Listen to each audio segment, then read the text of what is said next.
빠르면 20대 후반, 30대 초반부터 인생의 계급이 나뉘기 시작합니다. 우리가 사회초년생일 땐 보통 월급을 얼마 받고 시작하죠? 2025년 기준 평균 3,500만 원을 받아요. 월 실수령액 기준으로 약 230만 원에서 260만 원 정도 됩니다. 사실 이때는 다 고만고만해요. 근데 나랑 똑같이 월 200만 원대 받던 친구들이 20대 후반, 30대 초반이 되면서 하나둘씩 집을 샀다는 얘기가 들립니다. 부모님한테 1억, 2억씩 받아서 집을 산 친구들도 여럿 생기기 시작해요. 이때부터 친구들 사이에서도 자산의 격차가 벌어지기 시작합니다. 분명 3년 전, 5년 전엔 비슷비슷했던 것 같은데 지금은 출발선부터 다른 것 같고 저 같은 경우는 옆 친구들보다 몇 년은 뒤처진다는 생각이 들더라고요. 저만 그런가요? 다들 한 번쯤 나는 어디쯤일까 남들과 내 수준을 비교해 본 적이 있으실 것 같은데요. 저는 34살에 1억을 모았거든요. 근데 이 정도면 평균일까요? 아니면 평균보다 못하는 걸까요? 오늘은 나이대별 평균 순자산과 우리가 얼마를 모아야 대한민국에서 상위 10% 그리고 상위 1% 안에 들 수 있는지 그 정확한 수치를 말씀드리려고 합니다. 기존에 나이는 고려하지 않은 자료만 봐왔던 저는 이 통계 자료를 보고 정말 깜짝 놀랐거든요. 사실 여러분들이 크다고 생각했던 자산 규모가 실제로는 평균 이하 또는 이상일 수도 있습니다. 아마 여러분도 지금부터 말씀드릴 예상 외의 숫자에 깜짝 놀라실 거예요. 자, 지금부터 연령대별 평균 순자산을 확인해 볼 건데요. 순자산은 내 총 자산에서 대출 같은 부채를 뺀 금액이잖아요. 자, 바로 20대부터 한번 볼게요. 통계청 자료에 따르면 20대의 평균 순자산은 약 8,400만 원으로 나옵니다. 이거 맞나요? 가계금융복지조사를 보면 20대 월 저축액이 월 30만 원에서 50만 원이라는데 그럼 25살부터 5년을 모아도 2,400만 원이에요. 8,400만 원과는 차이가 크죠. 여기서 살짝 오류가 있는 게 중앙값으로 보면 또 이야기가 달라집니다. 중앙값은 전체 사람들을 1등부터 꼴등까지 일렬로 줄을 쭉 세우고 그 딱 가운데에 있는 사람을 뽑은 값이에요. 그렇게 봤더니 20대 평균 순자산 중앙값은 3천만 원입니다. 이제야 좀 현실적인 금액이죠. 우리가 아까 본 평균 저축액을 생각해보면 이 금액과 얼추 맞습니다. 제 개인적인 생각으로는 이때까지는 학자금 대출만 없어도 충분히 괜찮다고 생각합니다. 근데 30대가 되면 그 격차는 더 벌어지게 되는데요. 30대 평균 순자산은 약 2억 8천만 원으로 껑충 뛰어버립니다. 갑자기 8천만 원에서 거의 3억 가까이로 뛰어버렸죠. 근데 솔직히 본인 능력만으로 순자산 2억 8천만 원을 모으기가 쉬울까요? 물론 가능은 하겠지만 제 주변에는 거의 없었거든요. 이 차이를 만드는 데는 두 가지 이유를 생각해 볼 수가 있는데 첫 번째는 결혼이죠. 30대가 되면 결혼하면서 돈을 합치고 생활비가 좀 줄어들잖아요. 제가 말씀드리는 수치는 한 가구당의 금액이에요. 비혼이시면 이 수치의 절반보다 조금 안 된다고 생각하시면 됩니다. 두 번째는 부모 찬스입니다. 20대 후반, 30대 초반에 집 사면서 부모님께 증여받는 사람들이 있거든요. 이런 사람들 때문에 평균이 2억 8천으로 확 올라가는 겁니다. 그럼 중앙값은요? 30대 순자산 중앙값은 1억 4천만 원이에요. 제가 34살에 1억을 모았으니까 이 중앙값 언저리에 있었네요. 정확히는 중앙값에 비해 70%에서 80% 수준이네요. 저를 포함한 30대의 절반 이상은 1억 4천만 원도 모으지 못하는 게 현실이에요. 그리고 40대 때는 20대, 30대 동안 쌓아왔던 것들이 결과로 나타나게 되는 시기죠. 냉정하게 말하자면 격차가 확정되는 시기예요. 40대 평균 4억 2천, 중앙값 2억 3천, 50대는 평균 5억, 중앙값 2억 8천입니다. 보이시죠? 평균과 중앙값의 격차가 거의 2억 이상 벌어집니다. 이 시기엔 소득 격차가 본격적으로 벌어지고 투자로 자산을 폭발적으로 불린 사람들이 나타나기 시작합니다.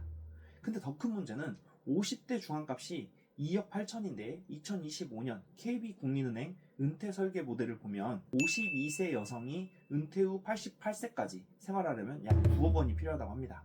6억 원이나 모자란 거죠. 우리나라 국민들의 노후 준비가 얼마나 심각한지 알 수 있습니다. 그래서 제가 매 영상마다 한 살이라도 젊을 때 안정적인 현금 흐름과 재테크를 미리미리 준비해 놓는 것이 중요하다고 지겹도록 강조하는 겁니다. 그런데 여기서 진짜 중요한 질문이 하나 남았죠. 우리가 봤던 평균값, 중앙값은 대한민국 전체의 이야기였어요. 그럼 대한민국 상위 10% 그리고 상위 1%에 들려면 도대체 얼마가 필요할까요? 이 숫자를 들으시면 어쩌면 여러분의 목표가 완전히 바뀌실 수도 있습니다.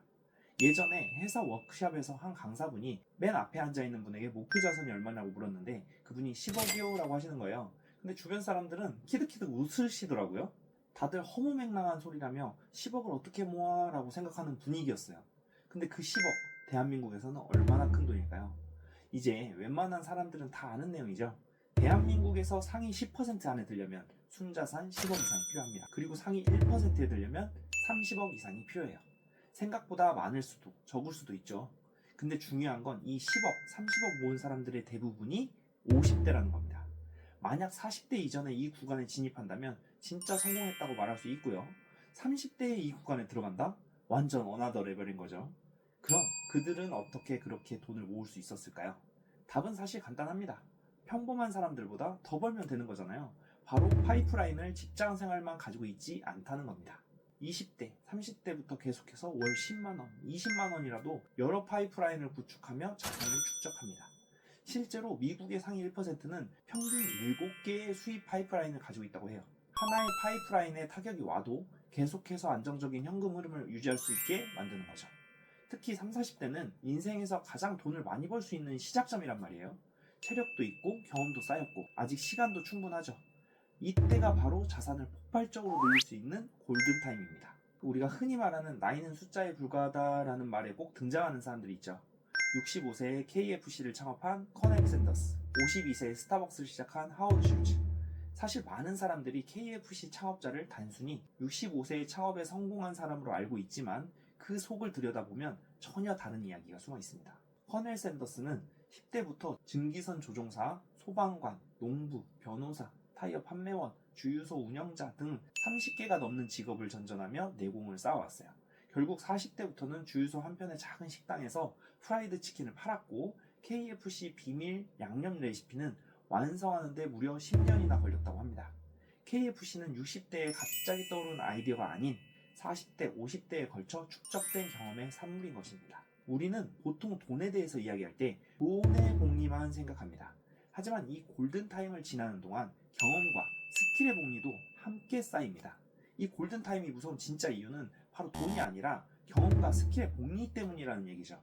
이때 새로운 파이프라인을 만들려고 시도하는 과정에서 우리는 필연적으로 마케팅, 세일즈, 글쓰기, 협상 같은 돈 버는 기술을 함께 배우게 됩니다. 뿐만 아니라 여러 시장에서 테스트해보며 시행착오와 경험도 쌓이게 되죠. 커넬 샌더스가 65세의 40년간의 경험을 증명해냈듯이 오늘 여러분이 쌓은 경험들은 절대 배신하지 않고 여러분 안에 축적됩니다. 나이대별 순자산 통계를 보며 나는 이미 늦었어 좌절하셨을지도 모릅니다. 하지만 여러분 20대여도 40대여도 50대여도 괜찮습니다. 바로 지금이 여러분이 남은 인생에서 가장 빠른 골든타임이니까요.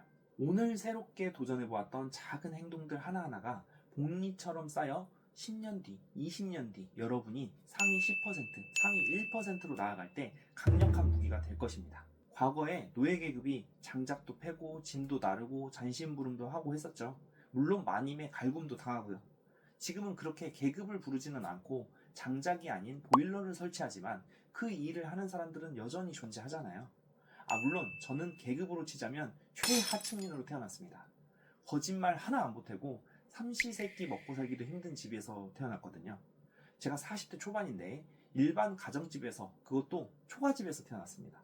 제 나이 때 이렇게 태어나신 분은 거의 못 봤거든요. 거의 산부인과에서 태어나셨더라고요. 아무튼 그런 환경의 사람도 이악 물고 열심히 하니까 그래도 이제 삼시세끼 먹고 살만은 해진 것 같습니다. 최근에 6개월 동안 열심히 하신 결과 이번 달에 단 한 건으로 순수익만 1,400만 원 정도 내신 대표님이 감사하다고 연락을 주셨더라고요. 물론 파워 아이라서 인터뷰는 거절하셨지만 너무너무 기분이 좋았고 유튜브를 그리고 강의를 시작한 보람이 있었습니다. 말씀은 안 하셨지만 6개월간 분명히 열심히 하셨을 거고 쉽지 않은 과정도 분명히 있었다는 것도 알고 있습니다. 저도 그랬고 앞서 말씀드린 대표님처럼 지금도 이렇게 열심히 하시면 성과가 난다는 말씀과 희망을 꼭 드리고 싶습니다.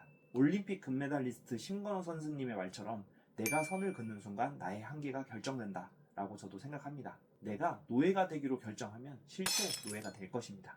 오늘도 시청해주셔서 너무나 감사드리고요. 구독 눌러두시면 다음 영상도 좀 더 편하게 찾아보실 수 있습니다. 행복한 하루 보내세요. 감사합니다.